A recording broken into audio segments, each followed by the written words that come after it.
السلام علیکم ورحمۃ اللہ وبرکاتہ۔ پیارے بچوں، کیسے ہیں؟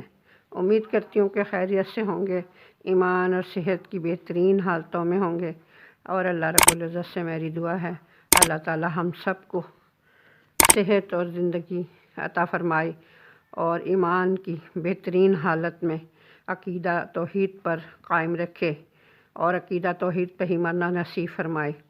پیارے بچوں، رجب کی شروع ہو چکا ہے الحمدللہ، اور ماہ رمضان کی آمد ہے، تو کچھ باتیں میں آپ سے شیئر کروں گی کہ رجب کے حوالے سے کہ بہت ساری ضعیف حدیثیں بیان کی جاتی ہیں، تو جو کہ کسی بھی روایت سے ثابت نہیں ہوتی اور وہ من گھڑت ہیں۔ تو میں نے آج آپ سے اسی موضوع پہ کچھ تھوڑی سی گفتگو کرنی تھی کہ جب بھی کسی کو کوئی بات بتائیں تو پہلے تحقیق کر لیں اور پھر بات کریں۔ آپ صلی اللہ علیہ وسلم کا یہی فرمان ہے کہ ہر سنی سنائی بات پر یقین نہ کریں اور نہ اس کو آگے پھیلائیں۔ پیارے بچوں، ماہ رجب کے حوالے سے اور ماہ شب معراج کے حوالے سے بہت ساری ضعیف حدیثیں ہیں۔ رسول اللہ صلی اللہ علیہ وسلم اپنے صحابہ کرام سے جب بھی کوئی سوال کرتے تو صحابہ کرام فرماتے، اللہ اور اس کا رسول بہتر جانتے ہیں، یقیناً اللہ اور اس کا رسول ہی بہتر جانتے ہیں۔ پیارے بچوں، ہمیں بھی اسی بات پر یقین کرنا چاہیے کہ اللہ اور اس کا رسول بہتر جانتے ہیں۔ جو بھی تعلیمات اللہ نے بھیجی اور رسول صلی اللہ علیہ وسلم کے ذریعے ہم تک پہنچی تو وہی حق اور سچ ہے اور اسی کو ماننا چاہیے۔ آئیے ہم قرآن و سنت کی روشنی میں ماہ رجب اور شب معراج کی اہمیت اور حقیقت کا جائزہ لیں۔ اعوذ باللہ من الشیطان الرجیم، بسم اللہ الرحمن الرحیم۔ رجب اسلامی کیلنڈر کے حرمت والے مہینوں میں سے ایک ہے، جسے رجب المرجب بھی کہتے ہیں۔ رسول اللہ صلی اللہ علیہ وسلم نے فرمایا، سال 12 مہینوں کا ہے، جن میں سے 4 حرمت والے ہیں، 3 پے در پے، ذی القعدہ، ذی الحجہ اور محرم، اور رجب جو جمادی الاخر اور شعبان کے درمیان میں ہے۔ اسے صحیح بخاری کتاب بدء الخلق میں روایت کیا گیا۔ عربی میں رجب کا معنی ہے تعظیم کرنا۔ مرجب معظم کے معنوں میں آتا ہے، یعنی عظمت والا۔ اس کو رجب مضر بھی کہتے ہیں۔ مضر عربوں کے ایک قبیلے کا نام تھا، جس نے دور جاہلیت میں خاص طور پر اس ماہ کی حرمت کا اہتمام کیا۔ اسی نسبت کی بنا پر اسے ان سے منسوب کر دیا گیا۔ اسلام سے قبل دور جاہلیت میں قتل و غارت عربوں کا مشغلہ تھا، لیکن جو ہی حرمت والے مہینے آتے تو ہتھیار اتار دیتے۔ لہٰذا جب رجب کے بارے میں قبل الاسلام جاہلی عربوں سے کہا جاتا تھا، رجب وہ ہے جو تیر و ہتھیاروں کو اتار دے۔ بہقی کی روایت میں آتا ہے کہ جاہلی لوگ اس مہینے کا احترام کرتے، خصوصاً رجب کا، اور اس میں جنگ نہ کرتے اور بتوں کے نام پر جانوروں کی قربانی کرتے، لیکن اسلام نے اس ماہ میں کسی خاص عبادت کا حکم نہیں دیا۔ تاہم گزرتے ہوئے وقت کے ساتھ ساتھ اس ماہ میں عبادت کے مندرجہ ذیل طریقے رواج پا چکے ہیں۔ قربانی کا اہتمام، اس ماہ میں کچھ لوگ قربانی بھی کرتے ہیں، جو کہ دور جاہلیت کی رسم ہے۔ الغیرہ کے نام پر اس مہینے میں بکری کی قربانی کی جاتی ہے اور ذبح کی گئی بکری کی کھال کسی درخت پر ڈال دیتے تھے، جب رجب والی قربانی جسے کہا جاتا تھا۔ بخاری اور مسلم کی روایت میں ابو ہریرہ رسول اللہ صلی اللہ علیہ وسلم سے روایت کرتے ہیں، فرا اور عطرا وہ نہیں، اونٹنی کا پہلا بچہ جو بتوں کے نام پر ذبح کیا جائے فرا کہلاتا ہے۔ خصوصی نماز کا احترام، بعض لوگ اس ماہ میں خصوصی نماز صلاۃ الغائب پڑھتے ہیں اور رجب کے پہلے جمعے کی رات کو 12 رکعت 6 سلام سے پڑھی جاتی ہے، جس میں سورۃ اخلاق کے ساتھ ہر رکعت میں 3 مرتبہ سورۃ قدر پڑھی جاتی ہے۔ یہ بدعت 4 صدی میں شروع ہوئی، جس کی کوئی اصلیت نہیں۔ امام ابی تیمیہ لکھتے ہیں کہ تمام علماء کا اجتماع کے ساتھ اس نماز کو موضوع من گھڑت قرار دیا گیا، یعنی یہ ایک ضعیف روایت ہے اور موضوع ہے اور یہ من گھڑت ہے۔ عمرے کا اہتمام، بعض لوگ اس ماہ میں خصوصی طور پر عمرے کا اہتمام کرتے ہیں، جبکہ قرآن اور حدیث سے اس بات کا کوئی ثبوت نہیں۔ آپ صلی اللہ علیہ وسلم نے اس ماہ میں عمرہ ادا کیا ہوا، لیکن حضرت عائشہ رضی اللہ عنہ نے ایک موقع پر اس کی تردید بھی کی۔ عروہ بن زبیر رضی اللہ عنہما سے روایت ہے کہ میں نے عائشہ رضی اللہ عنہما سے اس کے بارے میں پوچھا تو فرمایا رسول اللہ صلی اللہ علیہ وسلم نے رجب میں کبھی بھی عمرہ ادا نہ فرمایا۔ اسے صحیح بخاری نے روایت کیا۔ روزوں کا اہتمام، بعض لوگ اس ماہ میں خصوصی روزوں کا اہتمام کرتے ہیں۔ صحیح روایت سے پتہ چلتا ہے کہ آپ صلی اللہ علیہ وسلم نے کبھی مسلسل 3 ماہ رجب، شعبان اور رمضان کے روزے نہ رکھے اور نہ ہی اس کی کسی کو تاکید کی۔ بعض لوگ 27 رجب کا روزہ رکھتے ہیں اور اس روزے کو عام دنوں کے روزوں سے افضل سمجھتے ہیں۔ متعدد احادیث سے نبی کریم صلی اللہ علیہ وسلم کا مخصوص دنوں یا تاریخوں میں نفلی روزے کا اہتمام کرنا ثابت ہے، جیسے کہ ایام بیضہ میں ہر قمری مہینے کی 13، 14، 15 تاریخ، یا ہر سوار اور جمعرات کو، اور ذی الحجہ کی ابتدائی عشرے میں 9، 10 محرم کو، یا پھر کثرت سے ماہ شعبان میں۔ ان تمام کے بارے میں صحیح اور مستند حدیثیں ملتی ہیں، لیکن 27 رجب کے روزے کے بارے میں کوئی روایت نہیں۔ لہذا اگر کوئی خصوصی طور پر اس دن کا روزہ رکھتا ہو تو اس کا روزہ تو ہو سکتا ہے، مگر یہ عمل مسنون نہیں بلکہ بدعت شمار ہوگا۔ قرآن کریم میں ارشاد ربانی ہے یا ایھا الذین آمنوا لا تقدموا بین یدی اللہ ورسولہ، سورۃ الحجرات۔ اے لوگو جو ایمان لائے ہو، اللہ اور اس کے رسول سے آگے نہ بڑھو۔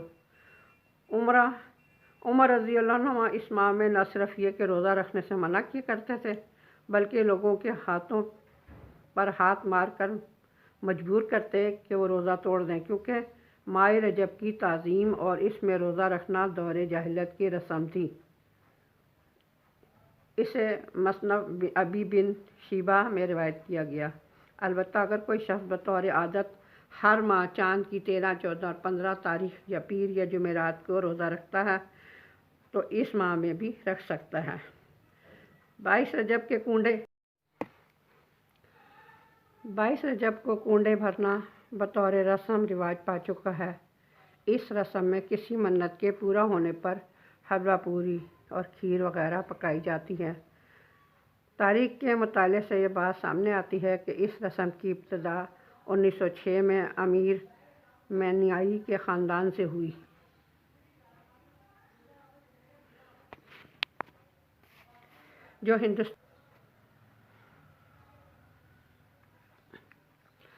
امیر مینائی کے خاندان سے شروع ہوئی، جو کہ ہندوستان کے شہر سے تعلق رکھتا تھا۔ اس رسم کا مقصد امام جعفر رحمۃ اللہ علیہ کی روح کو ایصال ثواب پہنچانا تھا۔ حالانکہ اس بات کا تعین نہیں ہو سکا کہ مذکورہ امام کی پیدائش یا وفات ماہ رجب میں ہوئی تھی۔ اسلام میں کسی بھی برگزیدہ شخصیت کی پیدائش کے دن خوشی منانا یا خصوصی صدقہ خیرات کی کوئی گنجائش نہیں۔ علاوہ اس کنڈوں کا نہ قرآن سنت میں ذکر ہے، نہ ہی صحابہ کرام رضی اللہ عنہم سے تابعین یا تبع تابعین کے زمانے میں اس کا کوئی ثبوت ملتا ہے۔ اصل دین کیا ہے؟ پیارے بچوں، اصل دین کیا ہے؟ آپ اس کو غور سے سنیں اور اس پر عمل کریں انشاءاللہ۔ ہمارے ذہنوں میں واضح ہونا چاہیے کہ اصل دین کیا ہے۔ اصل دین وہ ہے جو اللہ تعالیٰ نے حضرت محمد صلی اللہ علیہ وسلم کے ذریعے ہم تک پہنچایا، یعنی دین اللہ تعالیٰ کی اطاعت فرما برداری ہے، اس کے احکامات کے آگے سر تسلیم خم کرنا اور محمد صلی اللہ علیہ وآلہ وسلم کی سنت پر عمل کرنے کا نام ہے۔ الیوم اکملت لکم دینکم واتممت علیکم نعمتی ورضیت لکم الاسلام دینا، سورۃ مائدہ آیت نمبر 3۔ آج میں نے تمہارے لیے تمہارا دین مکمل کر دیا اور تم پر اپنی نعمت تمام کر دی اور تمہارے لیے دین اسلام کو پسند کر لیا۔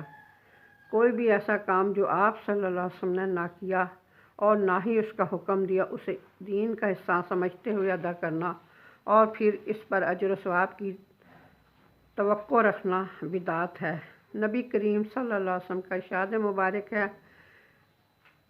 بے شک ہر نئی بات بدعت ہے اور ہر بدعت گمراہی ہے اور ہر گمراہی آگ میں لے جانے والی ہے۔ اسے سنن نسائی نے روایت کیا۔ سنن النسائی نے روایت کیا۔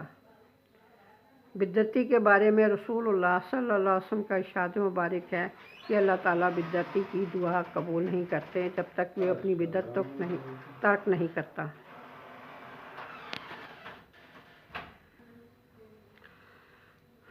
آپ صلی اللہ علیہ وآلہ وسلم نے فرمایا، میں اپنے حوض پر تم سے پہلے موجود ہوں گا اور تم میں سے کچھ لوگ میرے سامنے لائے جائیں گے، پھر انہیں میرے سامنے سے ہٹا دیا جائے گا، تو میں کہوں گا کہ اے میرے رب، یہ میرے ساتھی ہیں، لیکن مجھ سے کہا جائے گا کہ آپ صلی اللہ علیہ وسلم نہیں جانتے انہوں نے آپ صلی اللہ علیہ وآلہ وسلم کے بعد کیا کیا نئی چیزیں ایجاد کی۔ اسے صحیح بخاری نے روایت کیا۔ لہٰذا ایسے تمام طریقوں اور کاموں سے بچنے کی ضرورت ہے جو دین کے نام پر آپ صلی اللہ علیہ وسلم کے بعد ایجاد ہوئی۔ چنانچہ آپ صلی اللہ علیہ وسلم نے فرمایا، جس نے میرے اس دین میں کوئی ایسی چیز ایجاد کی جو اس میں نہ ہو تو وہ مردود ہے۔ اسے صحیح بخاری نے روایت کیا۔ 27 رجب کی شب کو عبادت کا اہتمام۔ دیگر بدعات کے علاوہ 27 رجب کو رات جاگ کر عبادت کرنے اور دن کو روزہ رکھنے کو بھی بہت اہمیت دی جاتی ہے اور اسی کی نسبت واقعہ معراج کی طرف کی جاتی ہے۔ حالانکہ نبی کریم صلی اللہ علیہ وسلم نے اپنی حیات مبارک میں واقعہ معراج کے بعد اس رات کسی خصوصی عبادت کا نہ تو اہتمام کیا اور نہ ہی نبی کریم صلی اللہ علیہ وسلم کا کوئی قول یا عمل 27 رجب کی شعبان خصوصی عبادت کے بارے میں ہے۔ آپ صلی اللہ علیہ وسلم کے جان نثار صحابہ کرام ازواج مطہرات میں سے بھی کسی نے اس کا اہتمام نہیں کیا۔ لہٰذا ایسے تمام طریقوں اور کاموں سے بچنے کی ضرورت ہے جو دین کے نام پر نبی کریم صلی اللہ علیہ وسلم کے بعد ایجاد کیا گیا۔ واقعہ معراج کے ظہور کی حقیقت اپنی جگہ مسلم ہے، مگر یہ بھی ایک حقیقت ہے کہ اس کے رونما ہونے کی تاریخ کے بارے میں کم و بیش 36 مختلف اقوال ملتے ہیں۔ بعض کے مطابق یہ واقعہ ربیع الاول میں ہوا، بعض نے رمضان، بعض نے ہجرت کے چند سال بعد اور بعض نے چند ماہ قبل کیا۔ اس کی حتمی تاریخ کسی صحیح حدیث سے یقینی طور پر ثابت نہیں، تاہم یہ بات تسلیم شدہ ہے کہ نبی کریم صلی اللہ علیہ وسلم کو مکی زندگی کے آخری حصے میں یہ خاص مشاہدہ کروایا گیا تھا جس میں ہمارے لیے سیکھنے اور عمل کرنے کے بہت سے پہلو ہیں۔ قرآن پاک میں اللہ تعالیٰ فرماتے ہیں، سبحان الذی اسریٰ بعبادہ لیلا من المسجد الحرام الی المسجد الاقصی الذی بارکنا حولہ لنریہ من آیاتنا انہ هو السمیع البصیر۔ بنی اسرائیل، سورۃ بنی اسرائیل آیت نمبر 1۔ پاک ہے وہ ذات جس نے اپنے بندے کو ایک رات میں مسجد حرام سے مسجد اقصی تک لے گیا، جس کے آس پاس ہم نے برکت رکھی ہے تاکہ ہم اسے اپنی بعض نشانیاں دکھائیں۔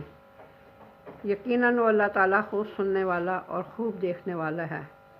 اس آیت میں جس واقعے کی طرف اشارہ ہے وہ اسریٰ کے نام سے مشہور ہے۔ اسریٰ کے لفظی معنی ہے رات کو سفر کرنا، رات کو چلنا۔ یہ وہی سفر ہے جس میں نبی کریم صلی اللہ علیہ وسلم کو جسم اور روح سمیت مسجد حرام مکہ سے مسجد اقصی فلسطین تک معجزاتی طور پر لے جایا گیا۔ فرشتوں کی ہم نشینی کا یہ سفر اس زمانے کے حالات، اسباب سفر اور فاصلے کی طوالت کی وجہ سے انسانی عقل و سمجھ سے بالا تر، لیکن جیسا کہ آیت میں واضح کیا گیا ہے پاک ہے وہ ذات جو اپنے بندے کو لے گیا۔ تو جس ذات میں کمال قدرت ہو وہ سب کچھ کر سکتا ہے۔ پیارے بچوں، یہ بات بہت غور کرنے کی ہے اور ان الفاظ پر غور کیجیے۔ اس حیرت انگیز اور ایمان افروز سفر کی تفصیل بخاری اور مسلم سمیت احادیث کی دوسری کتب میں بھی موجود ہیں۔ آغاز سفر اور شق الصدر۔ انس رضی اللہ عنہ بن مالک سے مروی ہے کہ معراج کی رات جب بیت اللہ سے نبی کریم صلی اللہ علیہ وسلم کو لے جایا گیا تو وحی آنے سے قبل آپ صلی اللہ علیہ وسلم کے پاس 3 فرشتے آئے۔ اس وقت آپ صلی اللہ علیہ وسلم مسجد حرام میں سو رہے تھے۔ ان میں سے ایک نے پوچھا وہ کون ہے؟ دوسرے نے جواب دیا وہ ان میں سب سے بہتر ہے۔ تیسرے نے کہا ان میں سے جو سب سے بہتر ہے انہیں لے آؤ۔ اسی رات اتنا ہی واقعہ پیش آیا اور نبی کریم صلی اللہ علیہ وسلم نے اس کے بعد انہیں نہیں دیکھا، یہاں تک کہ دوسری رات آئے جب کہ آپ صلی اللہ علیہ وسلم کا دل دیکھ رہا تھا اور آپ صلی اللہ علیہ وسلم کی آنکھیں سو رہی تھیں لیکن دل نہیں سو رہا تھا۔ تمام انبیاء علیہ السلام کی نیند ایسی ہی ہوتی ہے۔ انہوں نے آپ صلی اللہ علیہ وسلم سے کوئی بات نہ کی یہاں تک کہ آپ صلی اللہ علیہ وسلم کو اٹھا کر چاہ زمزم کے پاس لٹایا۔ یہاں جبرائیل علیہ السلام نے اپنا کام سنبھالا اور سینہ مبارک گردن تک خود اپنے ہاتھ سے چاک کیا۔ سینہ اور پیٹ کی تمام چیزیں نکال کر انہوں نے اپنے ہاتھ سے زمزم کے پانی سے دھویا۔ جب خوب دھو چکے تو آپ صلی اللہ علیہ وسلم کے پاس سونے کا ایک تشت لایا گیا جس میں سونے کا ایک بہت بڑا پیالہ تھا جو حکمت اور ایمان سے پر تھا۔ اس سے آپ صلی اللہ علیہ وسلم کے سینے اور گلے کی رگوں کو پر کر دیا اور سینہ مبارک پھر سے سی دیا۔ اسے صحیح بخاری کتاب التوحید میں روایت کیا گیا۔ مسجد الحرام سے مسجد اقصی تک اسرا۔ حضرت جبرائیل علیہ السلام براق کے ساتھ تشریف لائے۔ یہ گدھے سے بڑا اور خچر سے چھوٹا ایک جانور تھا جو اپنا کھر اپنی نگاہوں کے آخری مقام پر رکھتا ہے۔ اس وقت نبی کریم صلی اللہ علیہ وسلم مسجد حرم میں تھے۔ آپ صلی اللہ علیہ وسلم جبرائیل علیہ السلام کے ساتھ بیت المقدس میں تشریف لائے اور وہاں جس حلقے میں انبیاء علیہ السلام اپنی سواریاں باندھتے تھے اسی میں براق کو باندھا گیا۔ پھر مسجد اقصی میں داخل ہوئے، 2 رکعات نماز پڑھی اور اس میں انبیاء علیہ السلام کی امامت فرمائی۔ اس کے بعد آپ صلی اللہ علیہ وآلہ وسلم کے پاس شراب، دودھ اور شہد کے برتن لائے گئے۔ آپ صلی اللہ علیہ وسلم نے دودھ پسند فرمایا۔ جبرائیل علیہ السلام نے کہا آپ نے فطرت پائی، آپ کو صلی اللہ علیہ وسلم کو ہدایت نصیب ہوئی اور آپ کی امت کو بھی۔ بحوالے مسند احمد۔ اقصی سے آسمانوں کی طرف معراج۔ مسجد اقصی سے آپ صلی اللہ علیہ وسلم کو عالم بالا میں لے جایا گیا۔ معراج عربی میں سیڑھی کو کہتے ہیں جو اوپر چڑھنے کے لیے استعمال ہوتی ہے۔ اس نسبت سے سفر کے اس حصے کو بھی معراج کہا گیا۔ بہت سارے مفسرین کے نزدیک سورۃ نجم کی درجہ ذیل آیات واقع معراج کی دلیل ہیں۔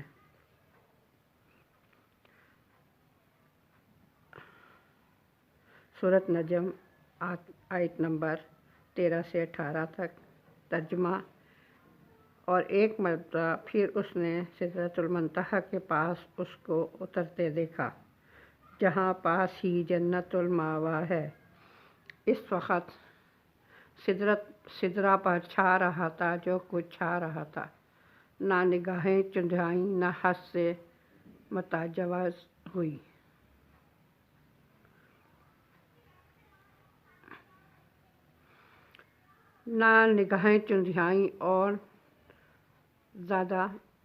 اور اس نے اپنے رب کی بڑی بڑی نشانیاں دیکھیں۔ مندرجہ بالا آیات میں نبی کریم صلی اللہ علیہ وسلم کے آسمانوں کی طرف جانے اور سدرۃ المنتہا اور اس کے آس پاس کی چیزوں کو دیکھنے کا ثبوت ملتا ہے۔ سفر آسمان۔ مسجد الاقصیٰ میں تمام انبیاء علیہ السلام کی امامت کے بعد سواری کے لیے براق پیش کیا گیا۔ آپ صلی اللہ علیہ وسلم دوبارہ اس پر سوار ہو کر پہلے آسمان تک گئے۔ حضرت جبرائیل علیہ السلام نے دروازہ آسمان کا کھلوایا۔ فرشتوں کی طرف سے پوچھا گیا کون ہے؟ جبرائیل علیہ السلام نے فرمایا میں جبرائیل علیہ السلام۔ ان کو پیغام پوچھا گیا ساتھ کون ہے؟ بتایا گیا محمد صلی اللہ علیہ وسلم ہے۔ پوچھا گیا ان کو پیغام الہی دے کر بھیجا گیا ہے؟ جبرائیل علیہ السلام نے کہا ہاں۔ تب اندر والے فرشتوں نے سن کر کہا مرحبا، آپ صلی اللہ علیہ وسلم بہت اچھے آئے۔ آپ صلی اللہ علیہ وسلم فرماتے ہیں میں وہاں پہنچا تو حضرت آدم علیہ السلام کو موجود پایا۔ حضرت جبرائیل علیہ السلام نے کہا یہ آپ کے باپ آدم علیہ السلام ہیں، انہیں سلام کیجیے۔ میں نے انہیں سلام کیا تو آپ صلی اللہ علیہ وسلم نے جواب دیا۔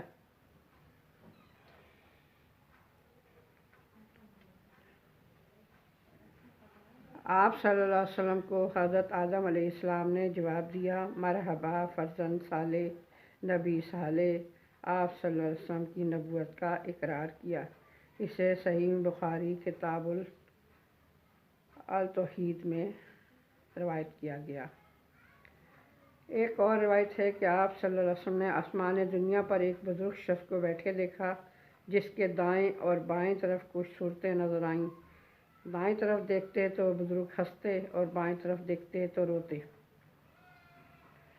میں نے جبرائیل علیہ السلام سے پوچھا یہ کون ہے تو جواب دیا گیا یہ آپ کے والد آدم ہیں۔ یہ دائیں جانب والی اور بائیں جانے والی صورتیں ان کی اولاد ہیں۔ دائیں طرف آنے والے جنتی ہیں اور بائیں طرف والے دوزخی، اس لیے ایک طرف دیکھ کر ہنستے ہیں اور دوسری طرف دیکھ کر روتے ہیں۔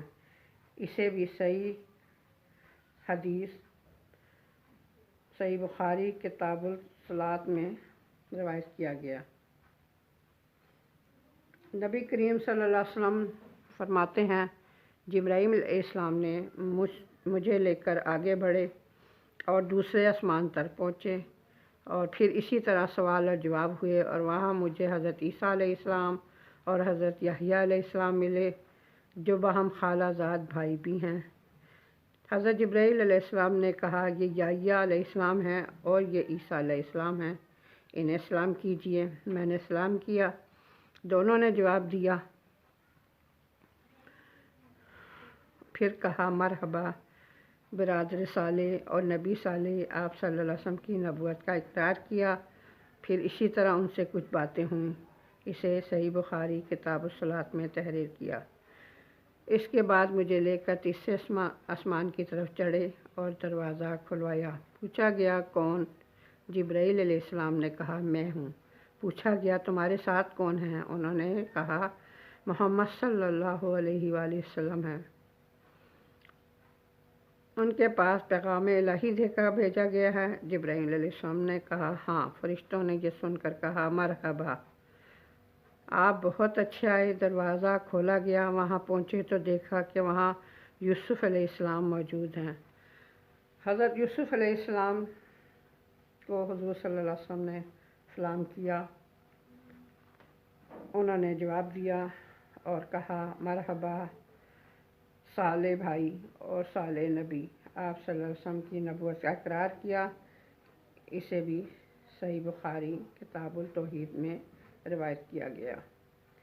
اور ایک اور روایت میں آپ صلی اللہ علیہ وسلم فرماتے ہیں کہ میں نے یوسف علیہ السلام کو دیکھا، اللہ تعالیٰ نے حسن کا آدھا حصہ ان کو دیا تھا۔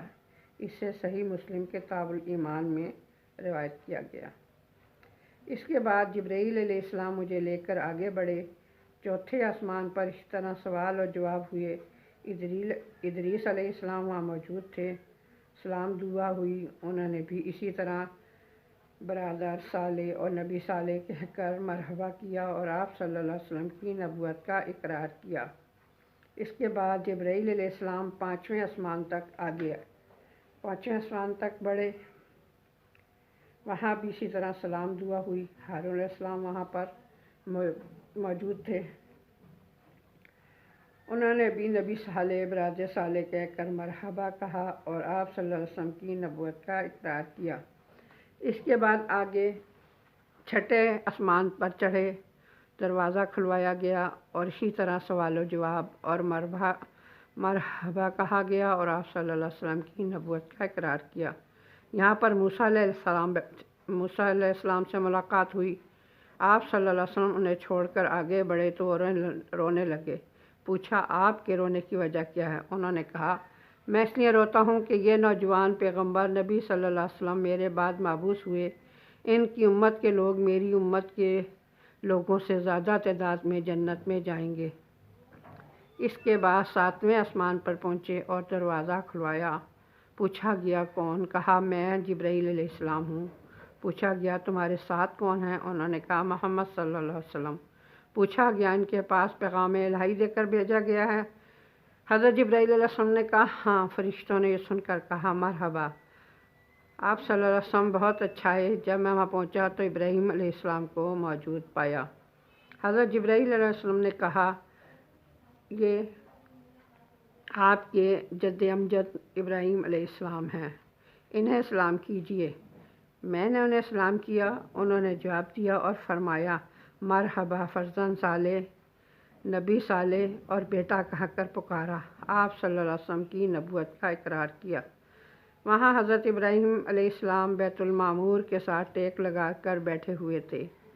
اسے صحیح بخاری کتاب بدء الخلق میں تحریر کیا گیا۔ سیدنا ابن عباس رضی اللہ عنہما سے مروی ہے کہ آپ صلی اللہ علیہ وسلم ایک ایسے مقام پر پہنچے جہاں پر حضرت جبرائیل علیہ السلام نے آپ کا ساتھ چھوڑ دیا، تو اس پر آپ صلی اللہ علیہ وسلم نے فرمایا ایسے مقام پر کوئی دوست اپنے دوست کو نہیں چھوڑتا، آپ میرا ساتھ کیوں چھوڑ رہے ہیں؟ جبرائیل علیہ السلام نے فرمایا اگر میں اس مقام سے آگے بڑھوں تو نور سے جل جاؤں گا۔ اسے سنن بہقی میں روایت کیا گیا۔ پیارے بچوں، یہ الفاظ حضرت جبرائیل علیہ السلام کے بھی بہت غور طلب ہیں اور یہ حدیث بھی صحیح ہے، اور اس پر بھی ہمیں تھوڑا غور کرنا ہے کہ یہ کیا بات کی گئی ہے، کیونکہ جبرائیل علیہ السلام بھی ایک مقام سے آگے نہیں بڑھ سکتے۔ انہوں نے بھی یہ فرما دیا کہ آگے بڑھوں گا تو نور سے جل جاؤں گا۔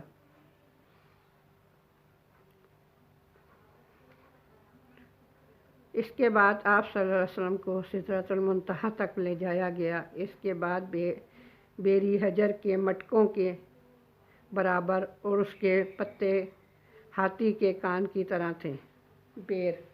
اس کے بیر حجر کے مٹکوں کی برابر اور اس کے پتے ہاتھی کے کان کی طرح تھے۔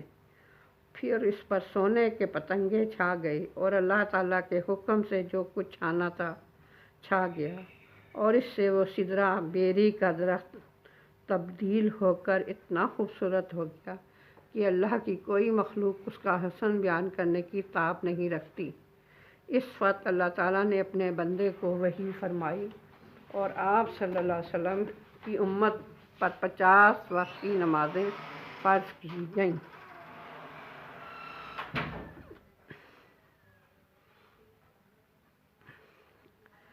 ان الفاظ کو بھی بہت زیادہ غور و فکر کے ساتھ آپ نے سننا ہے۔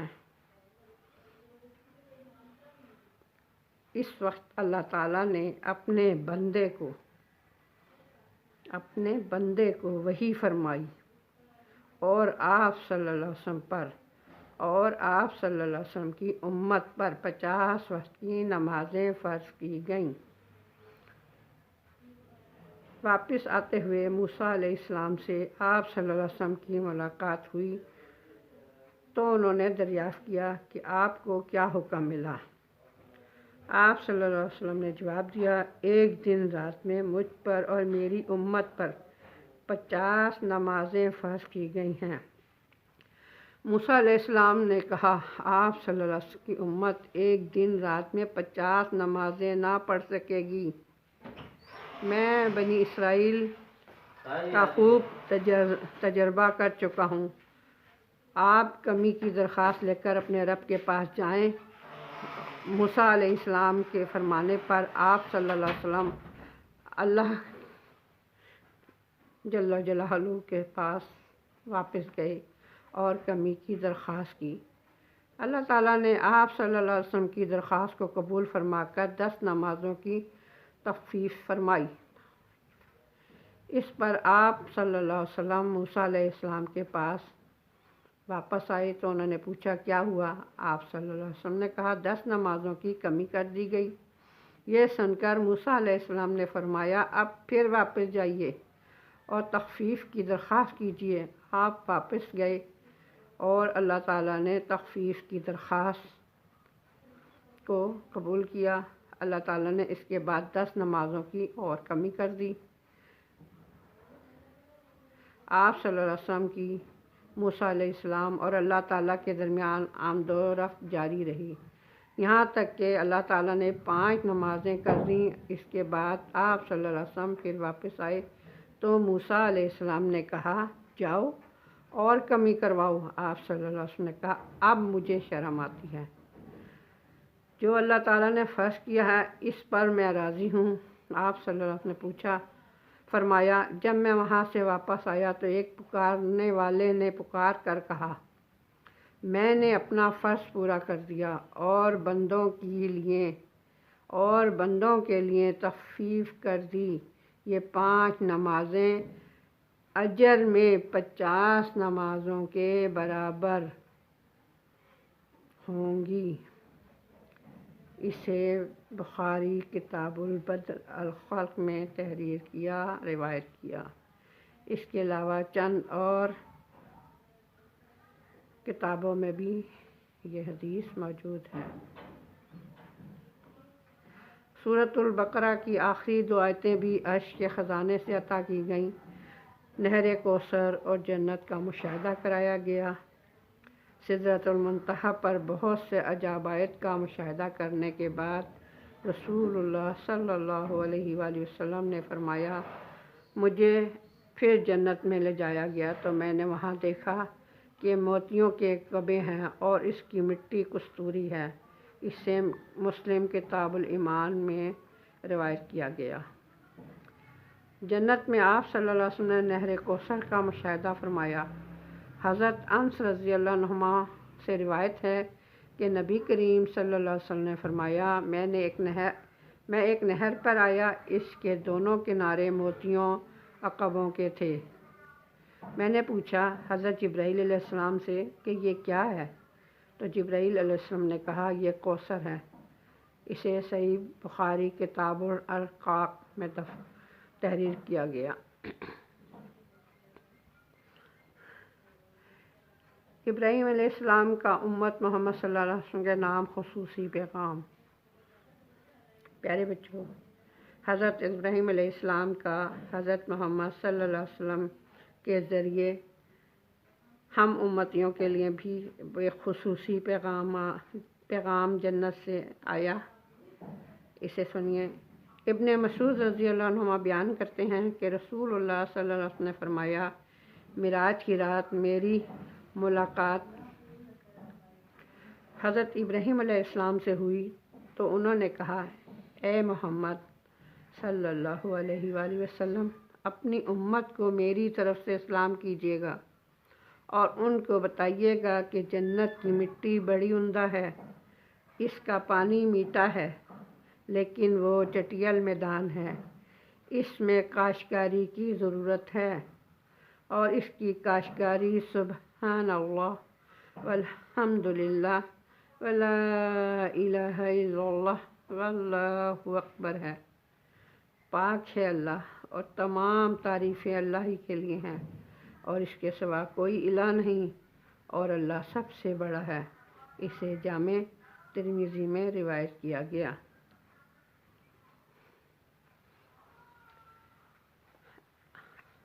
پیارے بچوں، آگے نبی کریم صلی اللہ علیہ وسلم کو کچھ لوگ جو یہاں پر کام کر رہے ہیں، جو برائی جو بھی، اس کی سزاؤں کے بارے میں دکھایا گیا کہ وہاں وہ سزائیں کتنی سخت ملیں گی۔ سب سے پہلے غیبت کرنے والوں کا انجام بد۔ حضرت انس رضی اللہ عنہ سے روایت ہے کہ رسول اللہ صلی اللہ علیہ وسلم نے فرمایا، معراج کی رات میرا گزر ایسے لوگوں کے پاس سے ہوا جن کے ناخن پیتل کے تھے اور وہ اپنے چہرے اور سونوں کو نوچ رہے تھے۔ میں نے پوچھا حضرت جبرائیل علیہ السلام سے، یہ کون ہے؟ حضرت جبرائیل علیہ السلام نے کہا، یہ وہ لوگ ہیں جو لوگوں کا گوشت کھایا کرتے تھے، یعنی ان کی غیبت کرتے تھے۔ اسے سنن ابی داؤد کتاب الادب میں روایت کیا۔ بے عمل خطیب کا عبرت ناک انجام۔ حضرت انس رضی اللہ عنہ سے روایت ہے کہ رسول اللہ صلی اللہ علیہ وسلم نے فرمایا، میں نے معراج کی رات کچھ لوگوں کو دیکھا کہ ان کے منہ آگ کی کینچیوں سے کاٹے جا رہے تھے۔ میں نے پوچھا حضرت جبرائیل علیہ السلام سے، یہ لوگ کون ہیں؟ حضرت جبرائیل علیہ السلام نے کہا، یہ آپ صلی اللہ علیہ وسلم کی امت کے وہ خطیب ہیں جو لوگوں کو تو بھلائی کا حکم دیتے ہیں اور خود ان پر عمل نہیں کرتے، حالانکہ وہ کتاب بھی پڑھتے ہیں، بس وہ نہیں سمجھ رکھتے۔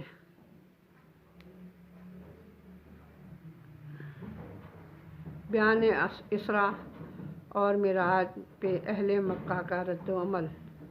اسی رات نبی کریم صلی اللہ علیہ وسلم واپس مکہ تشریف لائے۔ اگلی صبح آپ صلی اللہ علیہ وسلم نے قوم کو گزشتہ رات کے بارے میں بتایا گیا۔ صحیح مسلم میں کہ اللہ کے رسول صلی اللہ علیہ وسلم نے فرمایا، معراج کا یہ واقعہ جب میں نے مشرکین مکہ کو سنایا تو انہوں نے اس کی تردید اور تکذیب کی، یعنی جھوٹا جانا۔ کسی نے تالیاں بجائیں اور کسی نے تعجب اور انکار سے ہاتھ اپنے سروں پر رکھ لیے۔ کچھ لوگ ابو بکر رضی اللہ عنہ کے پاس گئے اور انہیں اس کی خبر دی۔ وہ ایک پیکر سچے ایمان والے تھے، کہنے لگے، اگر یہ بات آپ صلی اللہ علیہ وسلم نے فرمائی ہے تو سچ فرمائی ہے۔ لوگوں نے کہا، آپ بھی اس کی تصدیق کرتے ہیں؟ آپ صلی اللہ علیہ وسلم نے جواب دیا، میں تو اس سے بھی بڑی بات پر آپ صلی اللہ علیہ وسلم کی تصدیق کرتا ہوں۔ آسمان سے صبح شام جو خبریں آتی ہیں، میں اس میں بھی آپ صلی اللہ علیہ وسلم کو سچا مانتا ہوں۔ اسی بنا پر ان کا لقب صدیق ٹھہرا۔ اظہار ثانیہ اور بے یقینی کے جذبات سے معمور کفار نے آپ صلی اللہ علیہ وسلم کا امتحان لینے کی ٹھانی۔ پوچھا کہ بیت المقدس کہتا ہے، اس کی کیا کیا علامتیں ہیں؟ صحیح مسلم میں آپ صلی اللہ علیہ وآلہ وسلم کا ارشاد نقل ہے کہ اللہ تعالیٰ نے بیت المقدس میرے سامنے ظاہر کر دیا، اور جو باتیں اور نشانیاں مشرکین مکہ دریافت کرتے میں دیکھ دیکھ کر بتاتا جاتا۔ یوں وہ آپ صلی اللہ علیہ وسلم کی تردید اور تکذیب کا جو جذبہ لیے آئے تھے، اس کی یکساں نفی ہو گئی۔ یہی کہہ سکتے کہ جہاں تک اوصاف کا تعلق ہے، اور یہی کہا گیا کہ جہاں تک اوصاف کا تعلق ہے تو آپ صلی اللہ علیہ وسلم نے بالکل ٹھیک بیان کیا ہے۔ انہوں نے اپنے ایک قافلے کے متعلق بھی سوال کیا جو ملک شام سے آ رہا تھا۔ آپ صلی اللہ علیہ وسلم نے اس قافلے کے احوال، اس کے پہنچنے کا وقت اور جو اونٹ آگے آگے آ رہا تھا، ان سب کی خبریں دیں۔ جیسا آپ نے بتایا تھا اسی طرح ہوا۔ آپ صلی اللہ علیہ وسلم نے کچھ اور باتیں بھی بتائیں اور بعد میں آنے والے قافلوں سے اس کی تصدیق ہو گئی۔ اسی طرح زبانیں بند ہو گئیں، مگر دل یہ سوچتے رہے کہ یہ کیسے ہو سکتا ہے۔ اب بھی بہت سے لوگ یہی سوچتے ہیں کہ یہ کیسے ہو سکتا ہے، حالانکہ اللہ تعالیٰ ہر چیز پر قدرت رکھتا ہے۔ وہ قادر ہے، جب چاہے جو بھی چاہے کر سکتا ہے، اور جب وہ کسی بات کا ارادہ کرتا ہے تو صرف کن ہو جا کہنے کی ضرورت ہوتی ہے اور وہ کام ہو جاتا ہے۔ معراج کے دوران نبی کریم صلی اللہ علیہ وسلم کو جو بھی مشاہدات کروائے گئے تھے ان میں سے ہمارے لیے بہت ہی سبق ہے، جن میں اہم ترین یہ ہے کہ ہم اپنی نمازوں کی پابندی کریں، جن کا حکم اللہ تعالیٰ نے اس موقع پر نبی کریم صلی اللہ علیہ وآلہ وسلم کو دیا۔ اس جنت کے لیے کوشاں ہوں جس کا مشاہدہ آپ نے بنفس نفیس فرمایا۔ ابراہیم علیہ السلام کے خصوصی پیغام کے مطابق کثرت سے ذکر الہی کریں، دوسروں کی غیبت سے پرہیز کریں اور جو بات دوسروں کو کہیں اس پر خود بھی عمل کریں۔ تو پیارے بچوں، یہ تھی رجب کی خصوصیات اور معراج کے چند واقعات جو آپ کو سنائے گئے۔ امید کرتی ہوں کہ آپ اس کو بہت غور سے سنیں گے اور اس کو بہت ہی لفظ و لفظ سن کے جو اس کی روایتیں غلط اس کے بارے میں رجب کے بارے میں پھیل چکی ہیں، ہمارے گھروں میں ہمارے اندر رواج آ چکے ہیں، یہ رسمیں بن چکی ہیں، ان کو ہم نے ختم کرنا انشاءاللہ، اس لیے کہ ہر بری رسم، ہر نیا کام جو آپ صلی اللہ علیہ وسلم سے نہیں ثابت تو وہ نہیں کرنا انشاءاللہ، اور جو آپ صلی اللہ علیہ وسلم نے کام کرنے کے بتائے ہیں وہ کرنے ہیں انشاءاللہ۔ نے نمازوں کی حفاظت کرنی ہے انشاءاللہ، نمازیں پڑھنی ہیں، 5 وقت کی کوشش کرنی ہے، خیر نہیں کرنا کہ صرف کوشش کریں آج پڑھ لیں، نہیں، پوری نمازیں 5 انشاءاللہ۔ اور خصوصی پیغام جو حضرت ابراہیم علیہ السلام نے آپ صلی اللہ علیہ وسلم کے ذریعے ہم تک پہنچایا اس پر بھی عمل کریں کہ کثرت سے اللہ کا ذکر، سبحان اللہ، الحمدللہ، ولا الہ الا اللہ، واللہ اکبر پڑھتے رہنا ہے چلتے پھرتے انشاءاللہ۔ اور آخر میں اللہ حافظ، ڈھیر ساری دعائیں، اللہ تعالی ہم سب کو سمجھ کے، سن کے، سیکھنے کی، عمل کرنے کی توفیق عطا فرمائے، اور ہمیں اس پیغام کو اپنے دوستوں، اپنے رشتہ داروں اور اپنے خاندان اور آس پڑوس سب لوگوں تک، جہاں تک بھی آپ کا دائرہ وسیع ہے وہاں تک اس پیغام کو آپ نے پہنچانا ہے انشاءاللہ۔ یہ آپ کا میرا یہ پیغام آپ نے انشاءاللہ پہنچانا ہے، اور یہ ایک آپ پر فرض عائد ہوتا ہے کہ صحیح بات کو آگے پہنچائیں اور صدقہ جاریہ بنے۔ کل جب ہماری روزہ قیامت پوچھو تو ہم کہہ سکیں انشاءاللہ کہ اللہ تعالیٰ کا جو پیغام ہم تک پہنچا، جو ہم نے سیکھا، اس پہ ہم نے خود عمل کیا اور دوسروں کو بھی عمل کی ترغیب دی۔ اللہ حافظ، السلام علیکم ورحمۃ اللہ وبرکاتہ، جزاک اللہ خیراً۔